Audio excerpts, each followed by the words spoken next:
Following podcast contains spoilers and potential opinions that may offend or insult. Please be aware that this podcast contains a lot of marking out, opinions that you may not agree with, and, of course, smarking. Terms and conditions do apply. Please do not listen to it. Darren's opinion is his favourite match is Vengeance 2005, Triple H v Batista in a Hell in a Cell. That match is awful. Thank you and enjoy.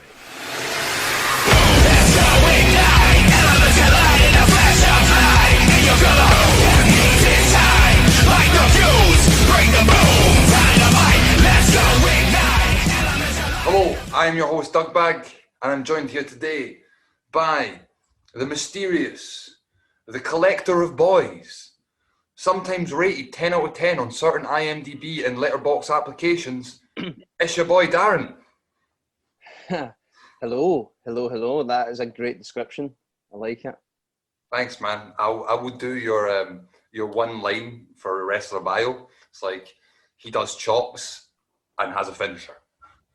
That's it. I mean, pretty standard. That's me to a T. And I'm also joined by your editor's favourite worst nightmare, the Rambler, Lou. I don't know what you guys are doing. Here he goes. Cut him off. He's rambling again. Be short and sweet because I am tall and not sweet, so it would be a total subversion of what you're expecting. And I'm very glad to be here. Hey guys, how's it going? Tell you what. Do you know what? I just need to get this off my chest, right? So, before we even dive into this episode, the go home show of Dynamite, right? I get a lot of shit for Batista and Triple H, Vengeance 5. So I decided to be like, would the Meltzer rate it at the time? So I found the Observer rating, and Big Davey Boy gave it. You see that? That says 4.5. You can't see it, but it says 4.5. So I was like, no longer shall I be shunned. I don't know, mate. You went to the effort of looking out an old Meltzer rating for a match from Vengeance. So you're kind of the biggest mark. And absolutely. Even if anyone from Grapple's listening, you should update your thing because it wasn't on there. So No. Oh, well. No, that's why originally I was like, I better check that actually because I watched a list that it came up on and I was like, well. Tweet Grapple Gareth at Grapple Gareth. Get him I'll do it. I will there you go. say, There's some. I like the research. I like the defense. Except Meltzer gave Gargano 5 stars, so it means nothing to me. Oh, mate, this is 2005. This is golden era ratings. Come on now. Come on. I was going to say... Omega hadn't come around yet, so he's like... Yeah, you didn't know what Japan was at this point. This ain't TNP Reviews 2005 WWE, so let's get back on track. And that track's heading towards Fistful of Dynamite. That's a good one. So yes, we are here to review the Go Home show. I'm going home. And when I mean I'm going home, I'm going back to the Daily's Place on Saturday for All Out. Before that, we go to the September 2nd episode of Dynamite, where we are welcomed by the familiar voices of Jim Ross, Tony Schiavone, and he's back, Excalibur! It's your favourite 80s fantasy movie, Excalibur! Draw the sword from that stone, am I right? Come on. It was so nice to hear him. It was so nice to see him. Before we go into the actual review, I would say it gets an extra star just for having Excalibur. Do you know what I mean? It just leveled it up. All the bad was slightly better because Excalibur was there. All the good was slightly greater because Excalibur was there. And it felt like he'd not been away in the way that he was able to glue Tony and JR together. Went up straight with our first match of the night, a tag team match. This match has been building for a month, as they clearly show us. They show us the build-up package between Best Friends and Proud and Powerful. They show us all the way back to the car attack, then the locker room pouring, was it bleach they poured on? Bleach, yeah, bleach. And all that. And so it was a build-up of a whole lot of meh, as I said, a meh build-up to this tag team match.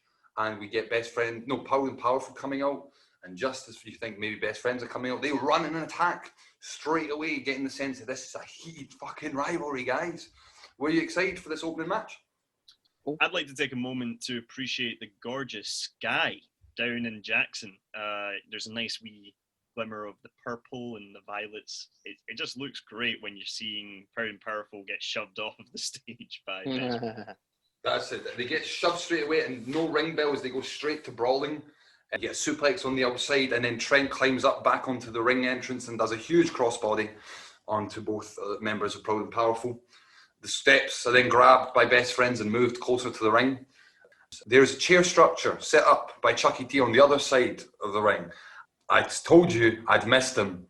He says Chucky T is clearly the architect of this tag team. Yeah. What a call! And you could tell Tony, it took like 2 minutes for him to get back into it. It's like, that's a different. I mean, he might be an architect. He's certainly not a fucking engineer. That was not structurally sound. It was supporting nobody. No. It's like a deck of cards. A wee triangle tower of cards. And yeah, it was... Six of cards that'll come tumbling down. Exactly. And if you ever knew the history of wrestling, if you set something up, usually you're the one to go through it. So Chucky T must have set it up nicely, because very quickly after, he is thrown into his own creation. Kind of like Jesus getting killed on earth. It's like... Yeah, I forgot Jesus. Well, actually, to be fair, Jesus was forced to build his own cross by the Romans. There you go. There you go. Aye. That was under duress. Aye, not a chance. Jesus was a carpenter. He knew what he was doing. I mean, I was going to say, it may not be Jesus, but the closest thing's Nick Jackson here in the AEW universe. I wanted to mention, shouldn't the best friends' gear have bleach stains on them? Oh. They've got big money. Come on now, they've got more than one set of gear. That's in the Indies. Every time they run, it's like, I wanted that awful orange patching and stuff like that. That's what I wanted from best friends. Mate, they were clean, because remember when they put bleach over them, then they just literally hut the shower on. So they were fine. Sue's got good laundry technique. Sue's got good laundry technique. That's all. And so then finally, as Chucky is on the outside, having been thrown into his own creation, an artistic nightmare, Santana and Trent are in the ring, and we get the ring bell, the start of the match, and Chucky's nowhere to be seen. There was a beautiful Meteora by Trent, the knee dive. It was probably the best Meteora I've seen. I would maybe even say ever. I've never seen a Meteor that well landed. That's because Chima's not been on the roster for a while. Just wait. Come on. Trent then takes a moment. I thought it was a really beautiful storyline moment that they really took the time. Zoom in on Trent. You see Trent looking at Chucky, looking around, really selling that he's by himself, and he just fucking goes for it and goes for a suicide dive onto the outside, and then goes for the running spear in the barricade. But Santana leaps higher than Okada's dreams, and fucking Trent lands right into the barricade. Great spot. Tight spot. Then Chucky comes firing back in, hits a clothesline himself and then a plancha of his own, and takes time to sell that he is good at a plancha, apparently. I put in the Kentucky Fried Warm Tag to Chucky T. Soul foot and a Falcon Arrow. And Excalibur right again is like, that's it, it's over, it's the Falcon Arrow. And instead, I love this, Ortiz does not kick out. Santana stops the pin. Really like that. PWG fans are slapping the ring all over the place. We then get Trent come back. Chucky gets thrown into the crowd. Nightstick from behind by Santana. The ref can't see it. Very good with illegal cheat. And then you get the street sweeper. 1, 2, 3. Proud and Powerful. Pin Trent and the best friends to take the win. I quite enjoyed it. It was a decent opener. I mean, this is a feud that I kind of wasn't fussed about, but the fact that it started off with a brawl before it got me more hyped. I was like, oh shit, all right, these guys actually have something to fight over. It was a decent match. It made me care a little bit more about best friends and Proud and Powerful. It was really fucking good as always, and hopefully good for them to climb the rankings. Hopefully. Please do it. Please let them rise. Please give them belts soon. Yeah, that's what I'm hoping. I was like, street sweeper finish sweeps away how smelly this feud has been, because I was lukewarm on the feud. They're both two teams that I really do enjoy their in-ring work, but because they weren't part of the ranking scene, and especially because Proud and Powerful have been so heavily part of the Inner Circle storyline, I find it hard to be like, I care. But I think this match really brought it back. I put the same as Darren, decent opener. It was good with the brawling, kind of tight brawl that all made sense and fed into the actual storyline of the match that came afterwards. Really good to see Proud and Powerful actually get a win with like heelish tactics, but smart heels, because that's their whole thing. They are smart heels. And again, just I want more wins for them because I want to see more of that street sweeper. It's a fucking great. There's a whole bunch of tag teams with good finishers in this company, but that one is really big fan. I thought this was I said extremely good matchup, so I was more than happy with this match. Again, like you guys said, not into the feud. The promo package was a whole lot of meh to me, but they sold it. They sold from the beginning that this was an intense fight and something we kind of always lack sometimes in feud enders, that then they start with a fucking rest hold. Whereas this, you get straight into it. The weapons are out. The right guys won. Better at cheating. They're better at using the weapons. And both Trent and Chucky showed elements of good singles in this match. It was more about them as two separate individuals and Proud and Powerful as a unit. And it's a Briscoes out of 10. Oh, nice. I'll give it a unbleached close out of 10. Continuity errors all over the show. What is this, a TV production? Fucking. So then we cut to MJF backstage with Warlaw, saying there is only one outcome for this Saturday. But then one of his assistants lets him know that Mark Sterling, his lawyer, needs to talk to him. So luckily they just wander 3-4 steps down the corridor and there's a door, and Mark Sterling from behind the door says he might have found a way to get out of this match. No time to think, Wardlow kicks down that fucking door. Aye. Rams Mark Sterling. Loved it. And it's been, Wardlow has been kind of in the background, and then this episode he was back again, and it was so good to see Wardlow. I never thought I'd say that, but I was so happy to see Wardlow. Yeah. And it's weird because with the position of the lawyer, he no longer looks green. Wardlow's like a 10-year veteran compared to Mark Sterling. So it really all works. Then MJF says he knows that Sterling is afraid, but nothing is scarier than getting in the way of his goals. So Mark Sterling has two options. Either he gets in the ring or he gets put in a wood chopper. No, he gets put in a chipper. Chopper. Vicious side of MJF coming out. Liked it. Straight back to the next match. This was a match that we talked about last week as being a little bit confusing in the sense that it's STU and Private Party teaming together, 4-man v the other 4-man team of Jurassic Express, Luchasaurus and Jungle Boy vs Nick and Matt Jackson, the Young Bucks. And the winner gets to face each other. I think the real winner would be the person who said, you know what, I'm not going to wrestle. Oh man, big up. I don't know if it's because Excalibur's in commentary, mate, but JR, for the minute this match started, was like, they get that all-out payday. That is what it's all about. And I was like, yes, that is how you put this match a little over. Like, as over as it can be. It helped it make sense. It was like, this is why two teams who are going to face each other would want to work together. And we'll talk about it, but they definitely do play into that. So I was glad JR, who throughout the show made some stupid fucking calls, said that.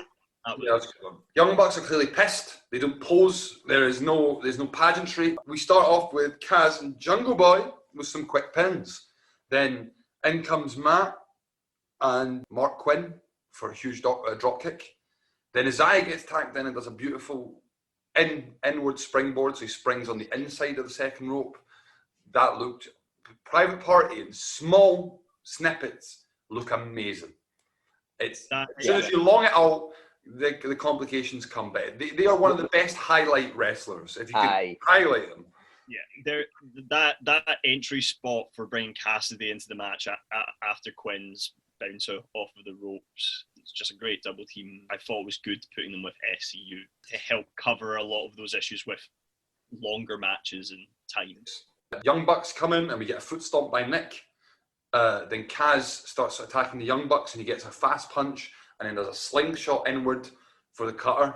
Really nice. It was that you mentioned SCU because then we get a BME to the outside, springboard leg drops by Kaz in ring, and I was like, man, I've missed SCU because we had been so long. I mean, because I don't watch Dark, but it'd been so long since we'd seen SCU, and these are the first tag team champions. So even though we've not seen them in months, in AEW, in this universe, they feel like big deals because we've seen those moves being win belts, defend belts, etc. So I thought it was really nice to see SCU back in the ring.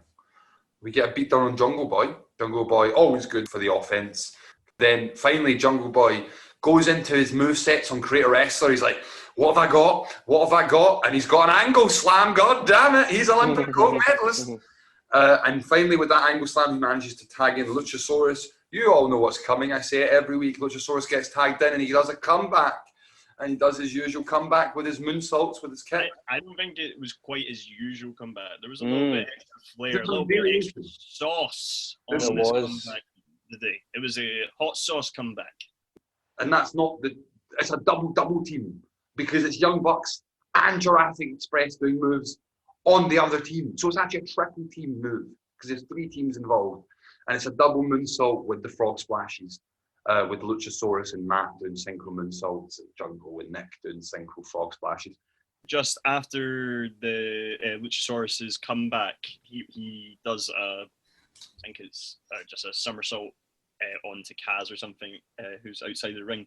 But he then marks out to himself at the camera and goes, "Dinosaur comeback, best in the world." And like, Shane McMahon's going to be having words, mate. A lot of offense on Jungle Boy with a swanton bomb by Isaiah, getting a quick 2. And Mark Quinn does a shooting star press that gets a stop 2. I need to touch on the sign thing because that totally took me out the match in the sense that it was the worst plan. The Bucks get their match ruined last week by Hangman and FTR are the heels, so the Bucks are heels. But it was just confusing to me. It kind of didn't make sense to me. And then, drinking the beer or like having a sign during this time with no fans being like, "Hangman, drink my beer." I'm like, well, he would never do that, would he? I just took me out a little bit. Right at the end, you see the mean streak of the Young Bucks again. They tag themselves in. It's like, fuck it, we're done. And they get the BTE trigger on Mark Quinn for the 1, 2, 3. Young Bucks and Jurassic Express win and will face each other this Saturday. Who would have thought it? It was all right. I actually think I preferred, in terms of like, I don't know, I think I preferred the opener more. I just felt there was too many things in this that was like, meh. Also, like, what you said about SCU, I actually thought when they came out, it was kind of like, wow, it's mental how much SCU were a threat to me anyway in this company, and now they're more like meh CU, am I right?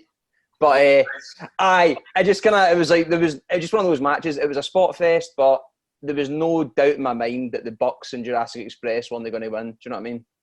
So, I think for me, there's one criticism that I can't shake from this match that I thought it went on too long. 2 minutes doesn't seem like a lot, but 2 minutes too long will make you see if you actually hit boredom in a match. It reflects badly on the whole match. Yeah. Even though you've enjoyed 8 minutes of it, if there's 2 minutes where suddenly you're like, why? And I think it's also mixed in with too much time. They're trying to do too much in the sense that they wanted a distinct win from Young Bucks to show the raging. Mm-hmm. They also wanted to include this storyline of Jurassic Express. Young Bucks are facing each other, but they also want to get the offense and remind you of SCU and Private Party. And they want to make it a spot fest. So you've got all these things going on at once, and it creates a thing where not one thing has its time, and it's all meshed together, and nothing was bad. I will not say it was a bad match, but it was too much, and so it took me out. I've already said I enjoyed it, and I thought everything was good, and I was like, you know what I want from something? I want it to all be good. So if it's all good, it's all good. Yeah. I do think it did go a tad long, but I think it was a weird thing. It's something that comes up throughout the show that I'll bring up.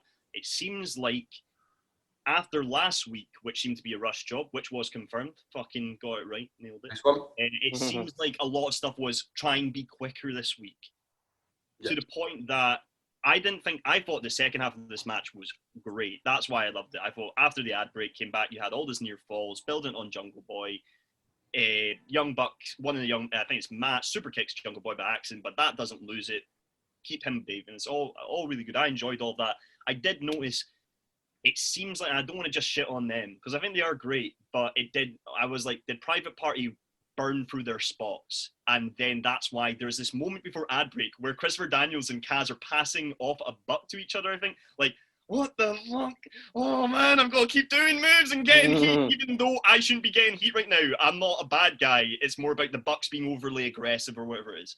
Overall, good match. I enjoyed it. I'm excited to see Bucks versus a perfect babyface foil to them becoming more aggressive and looking for their title in the Jurassic Express. So all good for me. Yeah, that'll be a fun match at All Out. Given time, I should be excited to see more Jungle Boy, please. We cut to Orange Cassidy in the locker room. He's sitting by himself in the locker room, looking stylish with his t-shirt of himself and his face looking the same as his t-shirt. Awkward silence as Jake Hager walks in. And I actually thought in the first wee minute, 30 seconds of silence, because you have Cassidy, who's notably known for not talking. Yeah. You have Jake Hager, who's notably known for not talking, or just like out of nowhere saying the weirdest shit. And I actually thought they were going to do this whole promo in silence. And I would have loved that. But instead, Hager then breaks the silence and says, Orange should watch. Jericho wants Orange to be at ringside for his match tonight. You don't want to miss it. What's in the bag? Can we just say the best bit before it was the lead up to Jake Hager walking in when Tony Schiavone was like, and we've just found out that Jake Hager's brought his own camera crew with him. And I was like, what? And then it just cut to like a regular camera crew filming them. I was just like, so that's his own. He's employing them, or is he? Who knows? He's doing his documentary. No, this is it. Schiavone is a simp. So obviously we knew this in regards to Britt Baker, that he was a simp already. He pays for her private OnlyFans or whatever it might be. I get the impression that Tony Schiavone feels this way and acts this way with literally everyone else, not even just the wrestlers. Like we had last week when he was agreeing with everything Jericho said. This week at one point, JR is talking about how Jungle Boy is so lean, and Tony Schiavone's like, I agree 100%. And you're like, no one needed that, Schiavone. Simp Schiavone, man. It'll come up again. I tell you, he's a pig simple. Tony Schiavone, more like Tony Simp Oni. Am I right? So then we cut to another promo, but this time it's bearded Paddy McGuinness, Bruce Forsyth, and Dax Harwood. He's the only one I trust. Yeah, they've got names in the jackets this week. They've got names on the jackets. Everyone's confused. Tully said to FTR that they have won the gauntlet. They've got the first prize, but now it's time to achieve their goal. And they will be sore. Then Cash says they might be sore on Sunday, but they will be winning this Saturday. And they will fear the revelation. Okay. Just don't have Cash talk. I think it was a great promo. Just don't have Cash talk. Yeah. Literally everything else was great about it, apart from he was like, we're businessmen. We're excited to fight. Man, you're like, shut the fuck up. He's just like a cute guy. He's like even got that voice. He's like, hey guys, I just want to hang out and like have a good time. And he's like, Dax is like, you know what? We respect Adam Page, and we're gonna show him what he's good, man. Yeah, I believe that. Tully's great, although did you notice like Tully throws up the gang sign way early on and he's just holding it and then he like looks down and he realises he's still got wait, gang, I missed it. Were they doing the three horse? That's fucking dreadful. I was like, when they did it, I was like, it looked pretty fucking lame, man. It looks like a Hardy Boy. It's East Side with that. Tully is actually discreetly, the reason he put it up before was actually he's going, you all want to watch Ali G in the house tonight? We got Tony in the ring. And he introduces, he's looking quite clean, but he's not yet employed as a professional cleaner. It's Kenny Omega. Kenny comes out wearing shorts, some really short shorts. Apricot shorts. Apricot short, wearing they've done a Hana Kimura charity t-shirt. And I was like, so I'm confused. See if you still tour on Saturday, but you just promoted Hana Kimura's team. that was the only moment I kind of thought this might have been sort of a turn, and then it was like Excalibur mentioned the t-shirt and like what it went to, and I was just like, well, it ain't happening now. No. I was like, no fucking way. They definitely put weight on that because as they're coming out, they're like, oh, who's missing? And they're talking about how Paige is the missing party and maybe it's not Paige and all that kind of stuff. Although you do get Excalibur with an excellent burial. Adam Page, an anxious millennial cowboy. And I was like, that's pretty harsh. That's why he's so insecure. It's because he's a jobber, mate. Thing is, you believe it. You're like, Nick believes what you say. It's like, you are a jobber. Tony, like your worst friend, runs down what happened to Kenny. He's like, so in case you've forgotten, all this shit's happening and your friends are all falling apart and they don't like each other and it's been a month and how you doing, Kenny? Kenny then says that the Hangman has made a mistake, but you live, you learn, and you move on. To survive. And that now they're looking on to All Out. Omega and Hangman are going to bring their A game like they have every single time before. Then FTR with the famous gimmicked cooler. They're really getting that over. It's going to be a car and a cooler and Tully soon. So they offer a toast with Kenny. They say that there's no problem. They don't hate Kenny. They respect Kenny. And they've got him a good old drink of choco milk. And offer a toast with Kenny Omega for the best matchup on Saturday. Just as Kenny's about to drink, he says he appreciates the fact that they've got him chocolate milk, 2% pasteurized chocolate milk. But Kenny doesn't want to drink. Kenny buries Tully by being like, 2 against 1. Oh, wait, hold on. Right. 3.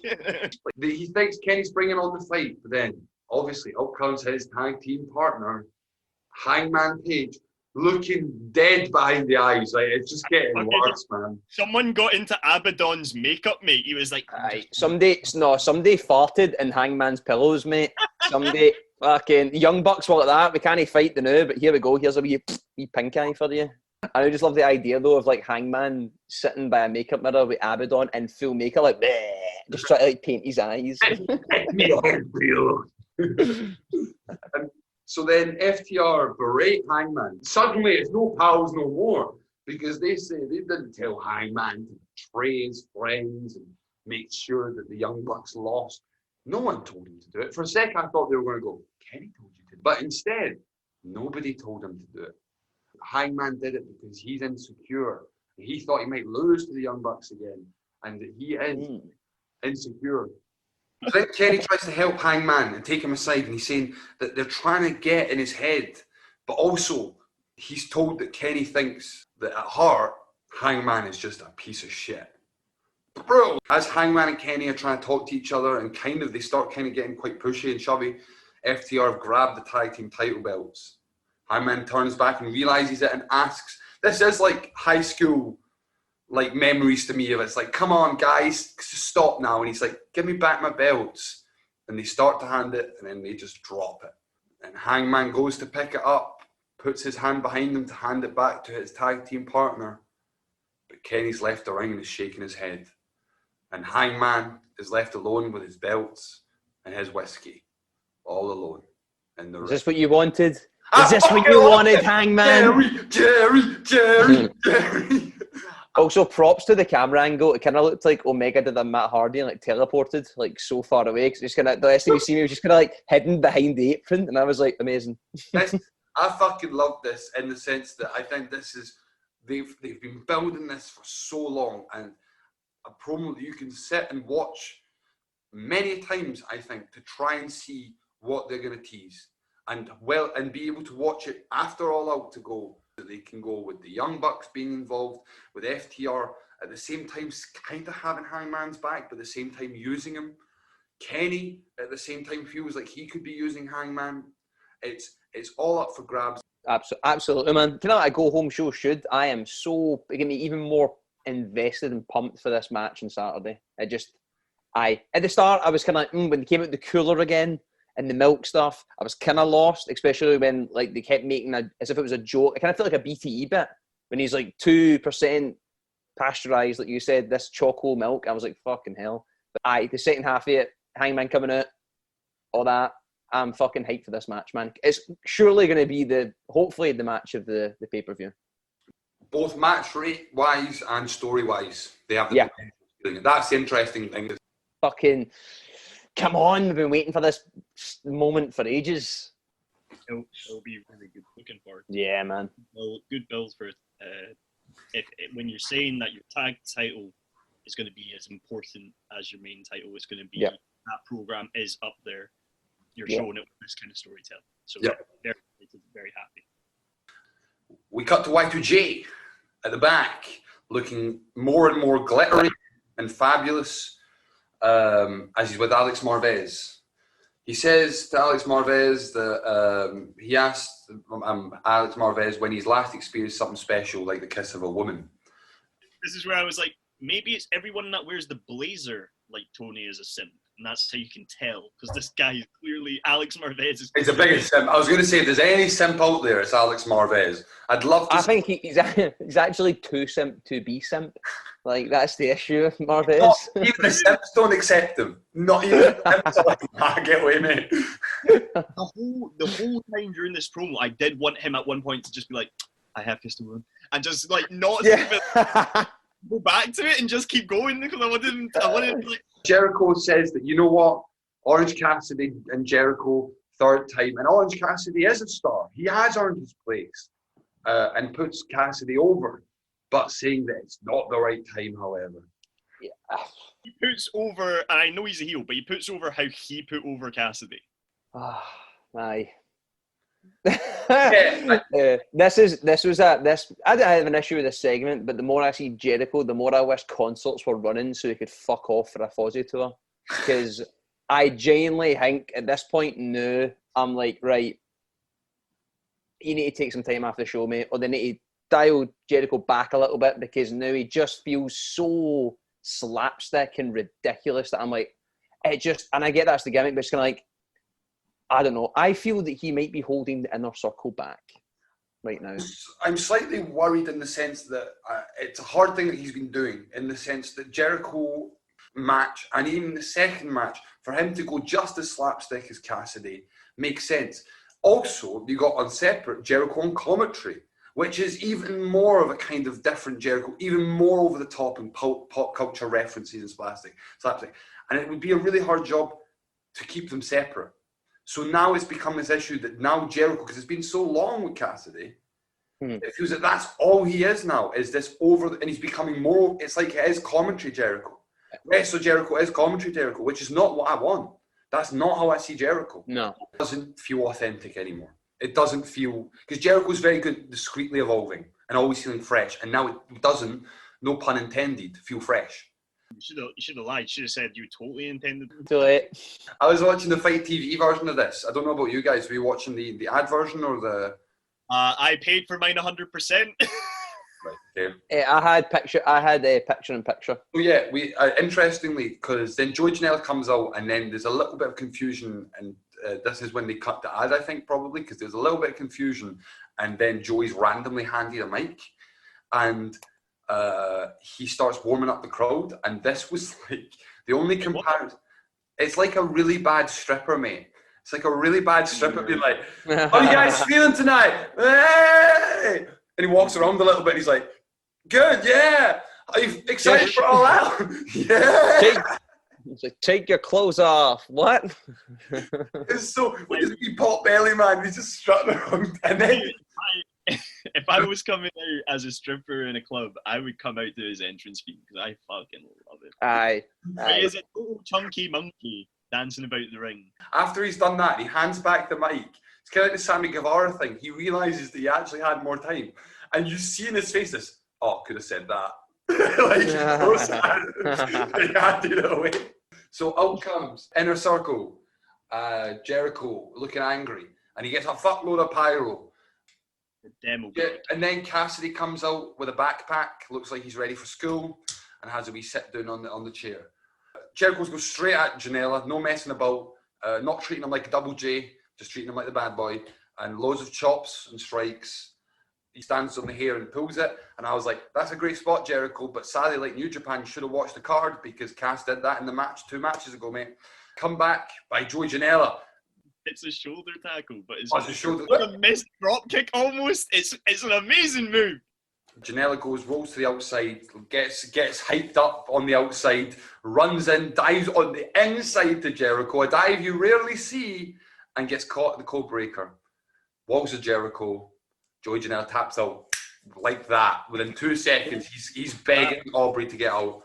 That finish was sold perfectly, especially since it didn't have the Judas effect. It was all classic Jericho. Old school Jericho. So well with Janela selling it. Jericho then starts beating up Janela, as we could have thought. Cassidy finally, after a good beat up, because Joey also gets cut. It's like a good while. He gets beat up for 2 minutes. Cassidy's the worst babyface in the world. Yeah. And you don't give a fuck about Janela. For 2 minutes, and then suddenly it's like after 2 minutes when he's bled for a wee bit, he's like, right. And then Hager comes in, whaps him right down. They're beating down Cassidy. Then out comes Sonny Kiss. And Jericho runs out of the ring with Hager. Cassidy gets back to his feet, grabs a bottle of the bubbly, thumbs down the bottle of the bubbly, and pours it on the floor. And then leaves the bottle. As Jericho is fuming, goes around throwing things as he leaves to backstage. Great job in the sense, Joey Janela's one of the best lower card. He can also get moves in, and it's Joey Janela. We all love it. And really good to see him just get destroyed by Jericho. However, I'm not going to echo this forever. I don't want to see the third match. If Mimosa match had been the only gimmicked match on the card, I could have maybe forgiven it. The fact that now there is 3 gimmick matches on the card, and one of them is a third match with Jericho and Cassidy in a Mimosa match, it's not working. But I don't want to rant about it. Done, you don't. No, go on. I'll second that. I'm also done. But however, this did make me wonder how many seconds, or like, if you compiled all the footage, have you seen Cassidy like sit, but then all of a sudden just like sprint into shot? He just always like has to like leg it. Like you say, Doug, repetitive, probably, arguably, maybe one of the matches. If not the match, I'm kind of like, I don't give a fuck.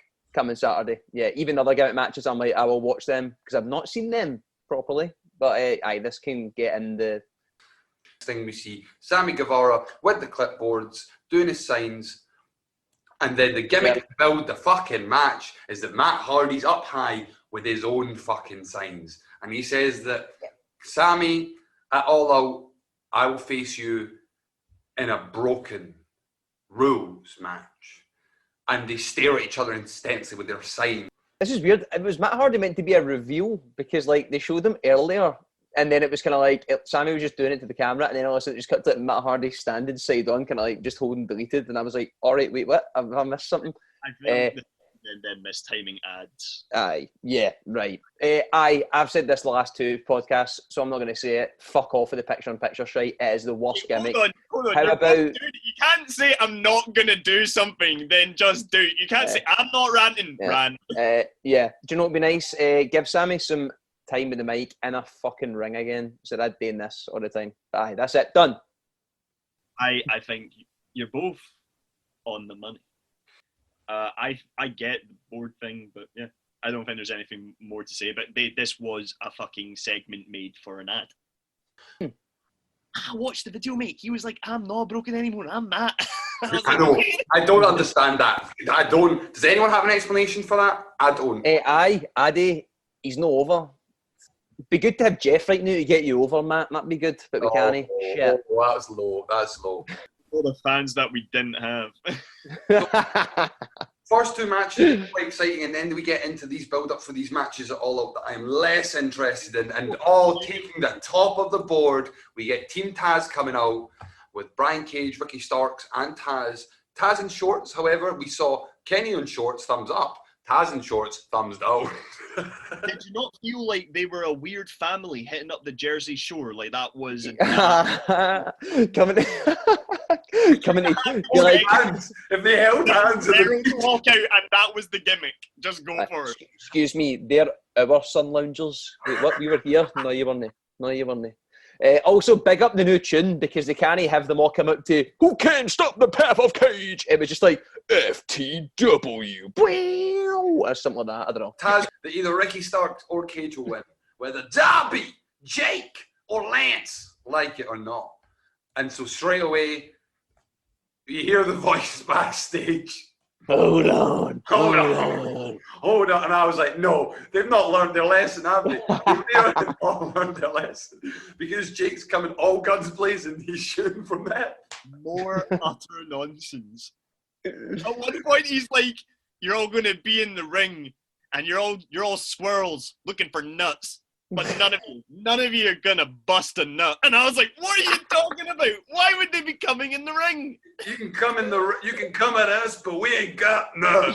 And I was like, what? You got none what? You got no wins? You got no belts? What? I thought AJ Styles was coming out when they started that. But thankfully they kind of had learned their lesson, because then from backstage again we hear, hold on. And out comes Eddie Kingston and talk about how none of them are winning. And Jake says very quietly, you must have been drinking. Kingston has a line where he's like, I don't know if I should fight Ricky or ask for his number. Yeah, that's... Always lines worked, but that one I was like, I was marking out to every single one of them, because his line before that was like, hey, don't interrupt the king when the king's speaking. And I was like, that's great. And then he said that Ricky Starr line, and I was like, huh? Oh, I feel bad.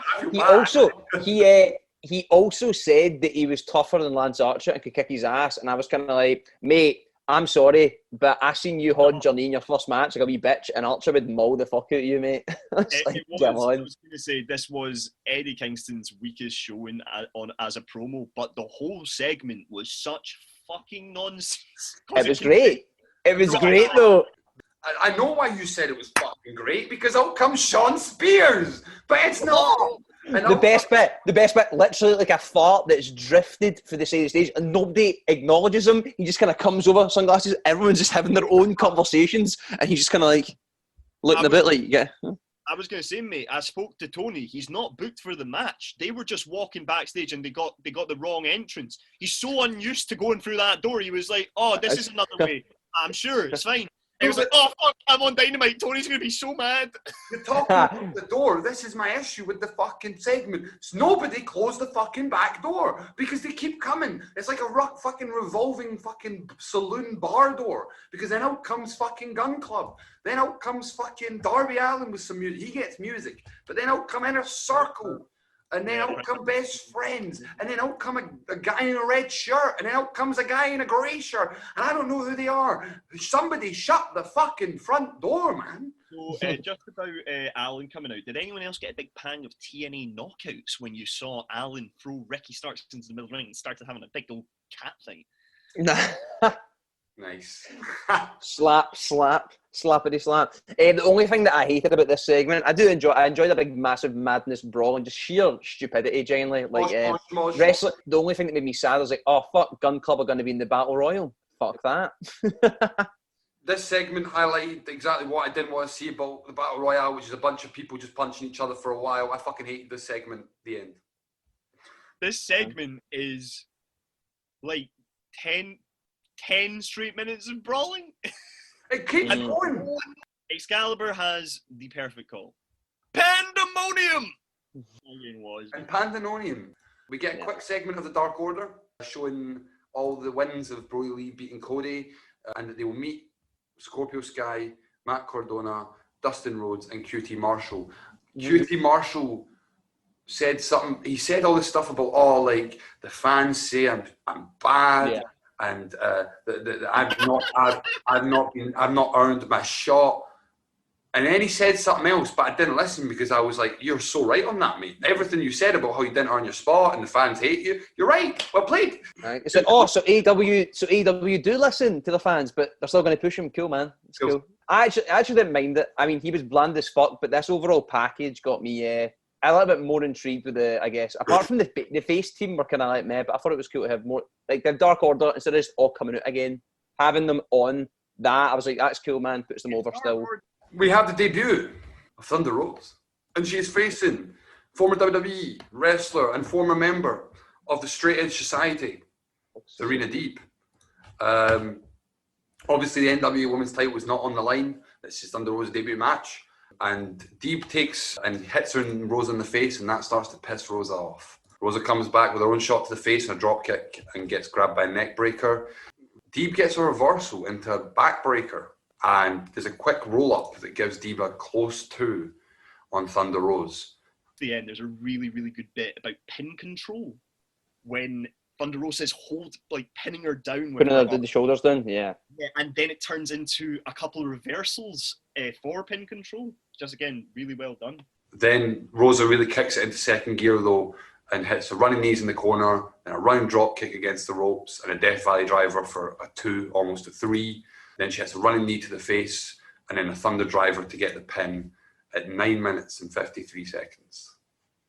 I really fucking like this match. It's probably one of the best women's matches that's been on TV in the last month, genuinely. I thought it was cool that there was given time and they made, was it Serena?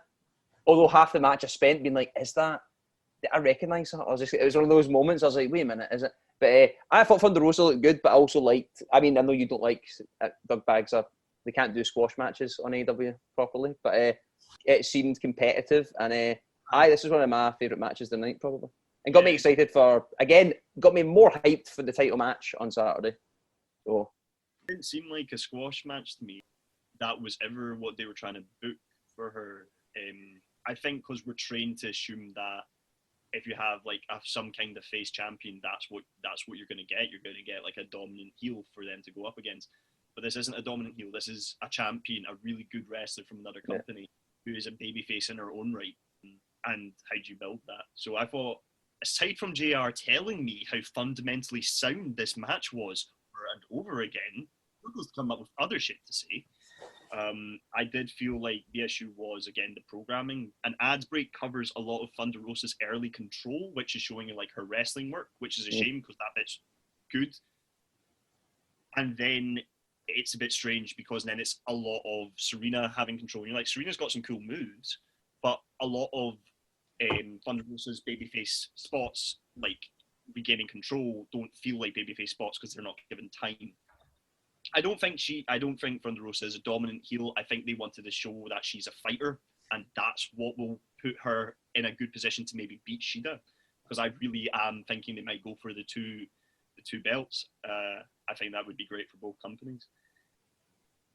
But yeah, very excited for a champions match now, especially seeing that you're right. It is the most competent match we've had in a while with safe wrestling that looked really good and someone that might be able to beat Shida. big up fucking Big Deep. I would sign her, I know, because I was just like, that's a good, solid female worker, man. And just I may be wrong on this, right? And I could be wrong, and I would love to hear your thoughts. TNP podcast, Instagram, TNP_podcast, nailed it. Twitter, and @Dogbag, 2 Gs. But I would love to hear your thoughts because I could be wrong on this, right? But from what I've understood, that I talked last week about one of the things I was most excited about seeing Thunder Rosa is the presentation of her in AEW. The mystique still around, somebody who's seen an NWA in that setting, but how are they going to introduce her, especially as her first announced match was against Shida. And in my mind, I completely agree. The match was good. The length was good. It was good to see Serena Deeb wrestle. She's a very experienced wrestler. Thunder Rosa is extremely experienced. Oozing confidence, especially. That's one of the best things about her. She's confident. She takes her time. She does things the way she wants to. But by seeing a 10-minute match where Serena Deeb kicks out of her signatures, and I know you're establishing these moves as signatures and all that, but for me, you're taking away the mystique of that. And I thought Thunder Rosa, as the presentation of her before she got in the ring, was a bit lackluster. I think there could have been more with the entrance, more with the presentation of her character on AEW's part. I think she did a great job delivering in-ring, no doubt about that. But to me, this hurt my intrigue of seeing the presentation and who Thunder Rosa is in the AEW universe, and would have quite liked Shida facing an opponent that she knows nothing about and that we know nothing about. And that was one of the things I was excited by, a wrestler coming from a different division. But now it seems like she's being established within the division, which that's probably where my pangs are at. But I could be wrong. But like I say, it made me less excited for the match than more. Like entrances, all that stuff, and the fighting, I actually quite liked it because it's like NWA is just that kind of bare, like studio wrestling, no super flamboyant. So I kind of liked how there wasn't anything super poppy or anything like that. Our tune was just like shouting Thunder Rosa though. That was a bit of a stinker. We then, after the win, we cut to Jon Moxley, and he's talking some more, clearly wanting to degrade his range as being a tough guy. Yeah, showing his lack of toughness once again by Tom. Exactly, and all he really says, all I've got written down is he's ready to hurt MJF.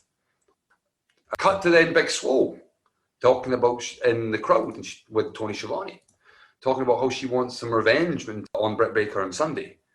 Then suddenly a woman with a pizza appears, saying there's a delivery for Swole. Swole isn't quite buying it or paying for it.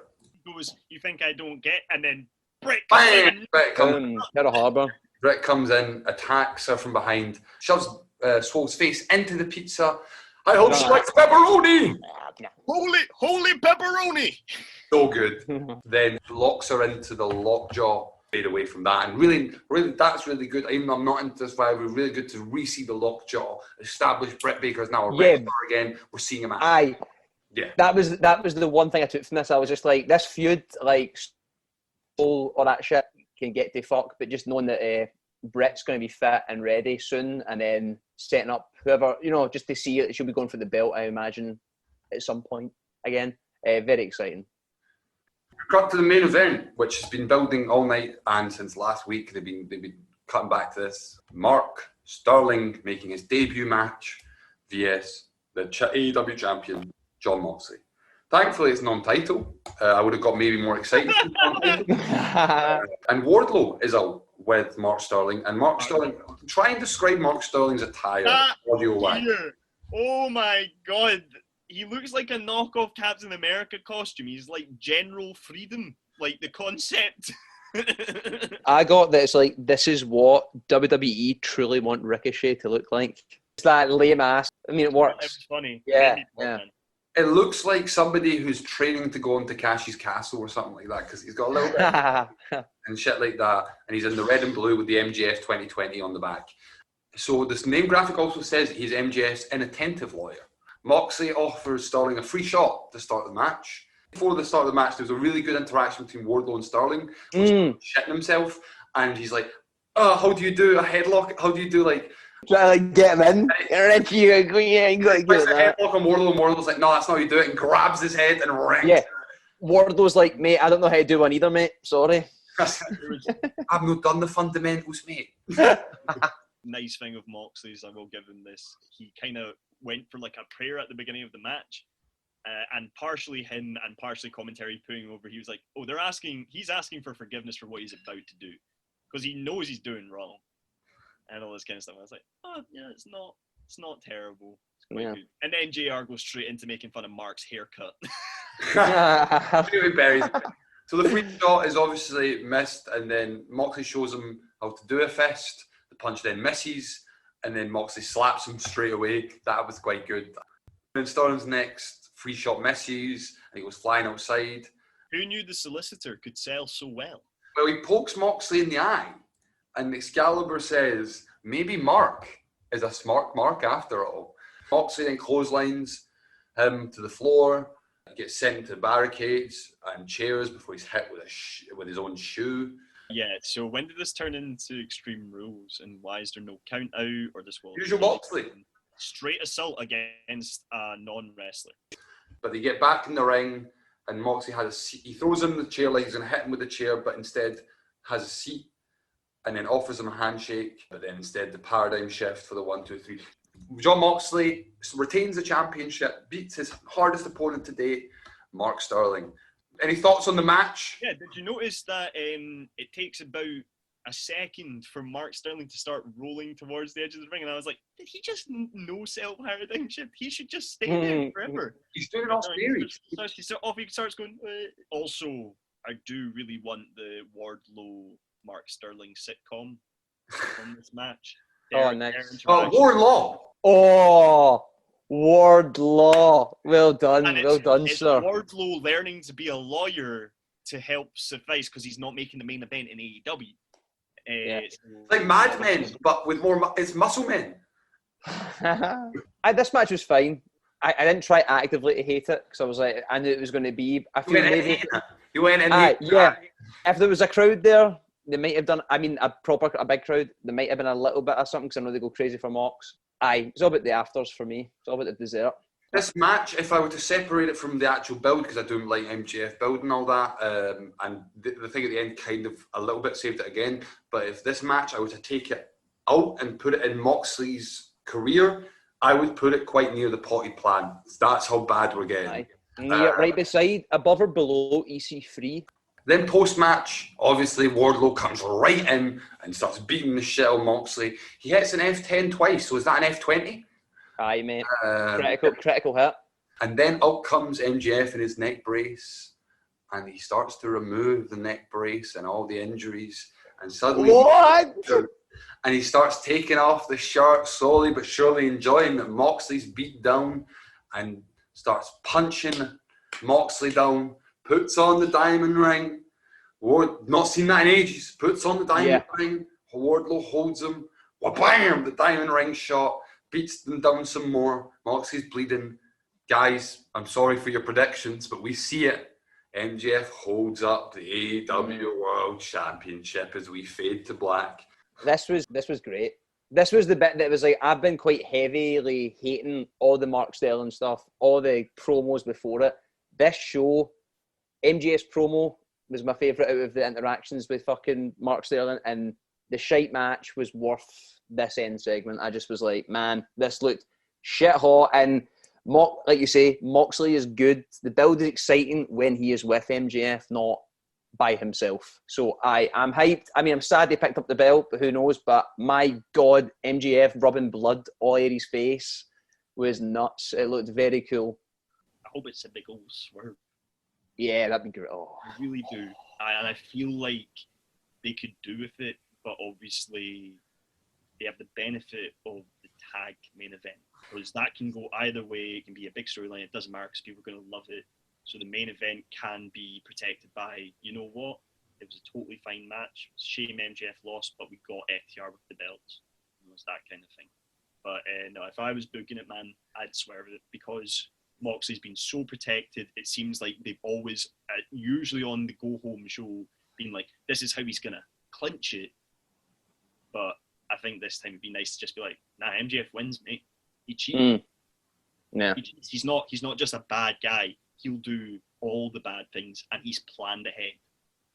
You know, but wrestling, what's that called? Like wrestling reality serves that like he will now lose. The gods of wrestling have said it. The gods of wrestling have said it, and I'm very happy you said what you said, Darren, because that's what I felt is that even though there are issues still with the lawyer thing, I think it hit a tone at some points, even with the match before it, that is not something I want to see in the AEW universe, basically, that world.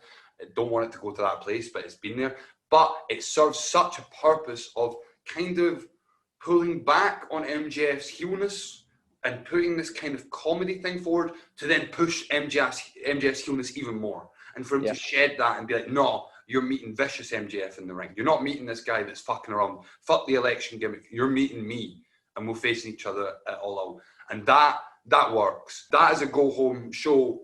You want to see the match. You want to see it now. And that's how you want to feel going into a big pay-per-view, going to the pay-per-view of the year. So that end segment did a lot of fucking good for their main event scene. Very much so. And MJF shows that when MJF has to do something and he knows how he has to do it, he does it very fucking well. And I know there's other things where he needs to work on, but he feels believable, and I think that's on him. He's worked to make himself feel like a believable threat. So there you go. That was the going home. I'm going home. All Out show. What were your final thoughts on this episode? Good, the bad, the meh? I was comparing it to, say, like SmackDown and Raw go-home shows or NXT's go-home show before TakeOver, and I got to say, I thought this was a pretty solid go-home show. I know there's a little bit of filler, but it got me hyped for the 3 title matches. And a few Hardy and Sammy. I don't know. So things will get time, but the 3 big ones that I was like, I am pretty excited. So it was a no bad go-home show. Aye. I'm in a pretty similar spot. I was pretty pumped about major feuds anyway, but it's kind of just sealed the deal. So what I needed for the storyline to be in a good place for what's going to happen on each show. Same thing for some of the exhibition shows, like I'm glad it's Young Bucks and Jurassic Express, especially to see how those characters evolve over a pay-per-view show. Pretty pumped about the Battle Royale. Again, that kind of madness earlier. It was good fun. It's not what I want to watch all the time, but beginning of your card or whatever, or midpoint break after a title match, you just have a bunch of cunts chucking each other around. Yeah, and man. you get a couple of feuds coming out of it, so you know, oh, what's my storyline for the next season? I'm all happy about that. But yeah, a little bit worried now about the main event, because every pay-per-view we watched, man, every single pay-per-view I've wanted Moxley to lose the belt. I'm a big smart. I still want it. I'm just happy we're getting wrestling, mate. Yeah. I know he held the belt open, but if there's a place they're going to do a title switch, it would be All Out, man. Like, it's the biggest pay-per-view. You said the thing about the Raw and SmackDown and comparing it to WWE Go Home show. I think that's very interesting. I was going to ask you, have I ranted yet on this show? Yeah. Yes. Damn it. I won't do a full-edged rant then. It's quite clear that you hated this episode. If we go back each segment and how many you liked this, like you ranted a lot about how much you didn't like this episode. Right. No. I think there was good things. Right. I think you guys said, right. This is why I'm explaining it. You guys said it was solid, and I'm not disagreeing. I think you're absolutely right. There was some things they did really good, some things they were not really good, and then there was things that they just had to do and they did it. Overall, a solid show. But There is. There is. Thanks for listening. I'm gonna. You said they're not a WWE standard, where WWE have built a legacy of having fans invest no matter what. People tune into the pay-per-views, even if they're not tuning into TV shows, because it's fucking WWE and they know it's on Sunday. This is AEW. This is their first year. This is their last go-home show before their WrestleMania. And this is more a reflection on the overall build. What you ended up happening was pushing these really quick matches in and trying to get them into the card and establishing them really quickly at the same time as having these really big main event. Those three, they're in a good place. The rest of the card, it feels completely wonky, the amount of time they've given to each match. Sammy Guevara and Matt Hardy have had a month build, but yet it feels like they're rushing last minute that they're having a fucking match. Man, like that seems like a very kind of personal opinion on your part to feel that way, because you literally just said they've had a long time building a feud, which has been amped up. What is a broken rules match? Establish it. You've had a month. See if it's a simple rules match, and it's a feud that's yet to have a stipulation match, like Matt having to leave. You can build that in week on week if the guys are willing to do it, which they were. And then obviously last week they probably were like, okay, we should take it easy this week. They should have given it time that wasn't an ad. I agree with that, mate. But I think that makes sense that this is the way it would go. Also, see if you'd been, let's do a month-long build on a stipulation match. I bet you would have criticised me like, they did 2 of those, because we already got them in most of the match. That was getting built this whole month. So we're not going to bother doing it twice. Yeah, not everything's perfect, but everything... No card is. No pay-per-view is. I completely agree that there's things that they're not doing because of this situation, and I'm being harsh. I know that. I'm saying I'm holding them to high standards, but I think that I'll say it again, their weekly booking to long-term booking confuses me and puts it in a place where randomly on this week they confirm that you're getting a tooth and nail. Yeah. I'm excited for that. You just throw that out there, and I'm like, what? And you've got, it's a pre-show match. You got Mark Sterling, John Moxley as your main event before a fucking pay-per-view. It doesn't mean it's the worst thing. Absolutely. Maybe I'm highlighting too much. It's like compared, like I've been watching a lot of like episodes of like NXT and stuff like that. It's really not a big issue. I don't compare to WWE, current WWE, because WWE is the lowest standard. So that was Dynamite for the 2nd of September, guys. I can't wait to drink some mimosas with the TNP fan base. Are you watching All Out? I didn't. By the sounds of things, I don't think you're going to watch All Out. After that was the. Of course, I'm watching All Out. I'll pay for it. It's funny. I'm not a wrestling fan, but I actually am a bigger fan of AEW than. Yeah. Before we go down a serious rabbit hole, thank you for listening to our. We'll be doing a prediction show for this Saturday. Get your bets out. Yeah, so feel free to do that along with us for Instagram, which is tnp.podcast. So that again is at tnp.podcast on Instagram. Get in touch with us. We're always happy for DMs and whatnot. And of course, you can always listen to us, our earlier episodes on Spotify, Sounder, YouTube now, I believe. Is that right? YouTube, Apple. I tried to do Google, but I don't know if it worked, so you can try it. That's what I use. It's not very I didn't know that was a thing. Google Podcast? I didn't know that's a thing. Google Podcast, yeah. Thank you so much. Thank you so much. And bring your mimosas, bring your predictions, and put all your money in, because I'm going to go all out. We're going all out. Yeah. I'm going all out this time. I'm going all in. Everybody out the pool! Everyone out the pool! Get out my battle royale! And you know it.